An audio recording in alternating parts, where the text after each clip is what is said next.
This is a review of the For Moms Mamaroo product. As a disclaimer, this is just my own personal opinion and experience. I'm not being compensated for this review, nor was I given anything for it. Just my own experiences, and I hope that it's helpful for you. I wanted to highlight the differences between the 2012 model, which is on the left, and the 2015, which is on the right. Give you an overall experience of the Mamaroo. Is it worth that big price tag? And the design differences and functional differences between the two so that you can make a decision as to which one is right for your family. So our experience with Mamaroo as a whole is it's been really fantastic. We're actually afraid to travel without it.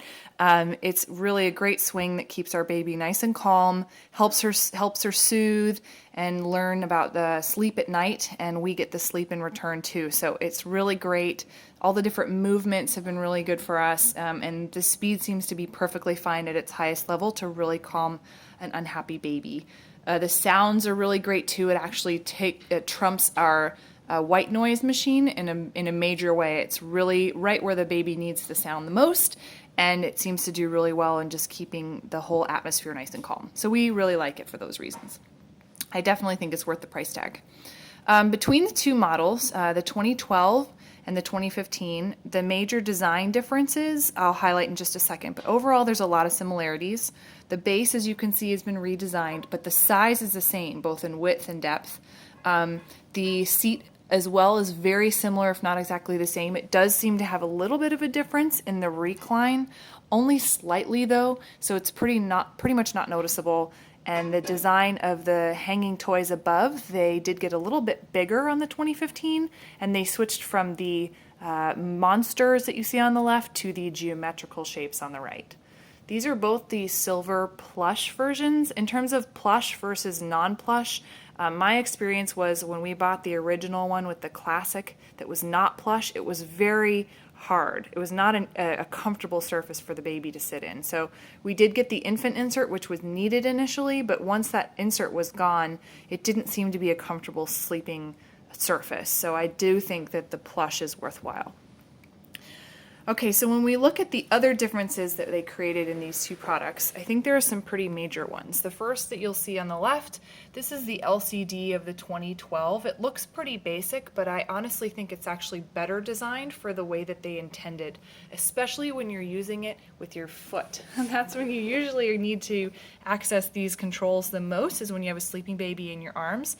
So they do a really good job of having each of the different buttons pretty spaced apart, and these rolling volume controls and the different sound controls, they work really well with just the touch of your toe. So you'll see these here are a bit different than on the 2015, which you'll see here. The interface has been updated, so it's fancier that you see here. It has the same number of swing options, but it does have one less sound option and has switched out one of the sounds for a heartbeat sound, which in my experience was really not that great. It actually sounds like something's clunking on the swing, so I wasn't a fan of that.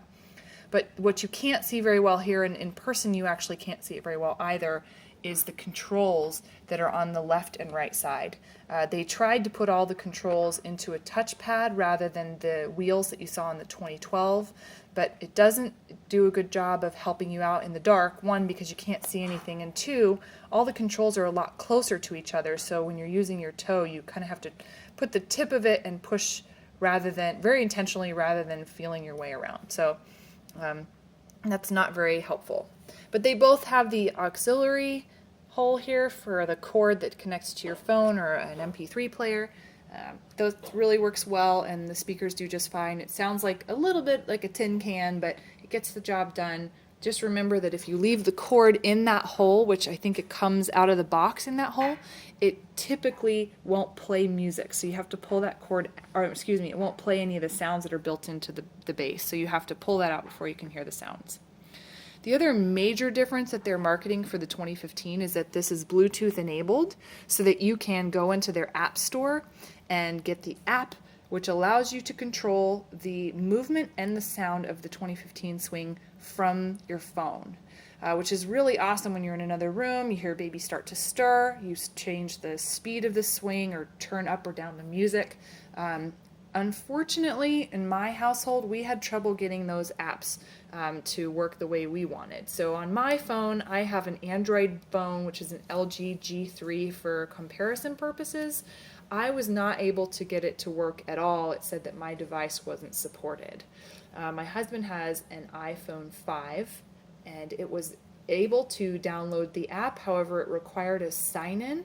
So we had to create a username and password and give our email address as a part of it, which we weren't super thrilled about. So if you're okay with that, that is a great feature of the 2015 Swing that the 2012 does not have. It is all manual. The other thing about the 2012 is that if you turn the sound on, the only way that you can turn it off is by turning the whole unit off. We never seem to have a problem with that, but just as an FYI.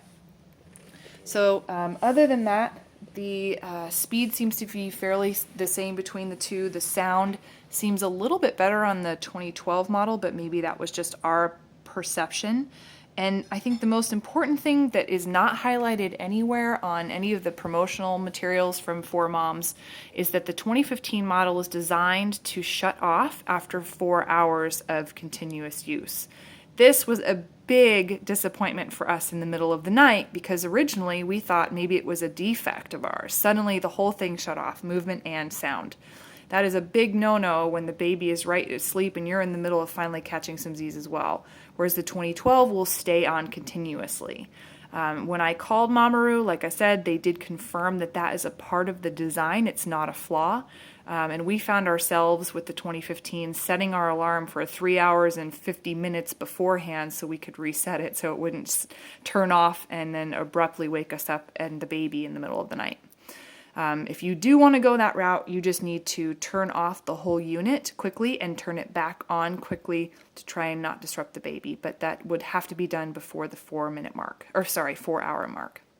For us, that was disruptive enough to run back to the store and buy a 2012 model, which we love very much. We hope that the squeaking that we had in the base originally, which made us go out and buy the 2015 on the right, is not an issue, but we did use it quite a bit, so I can understand that it might have just needed a refresh. So that is my initial review of the Mamaroos. You can find links for the ones that I've noted here, the 12 and 15, and I hope this has been helpful.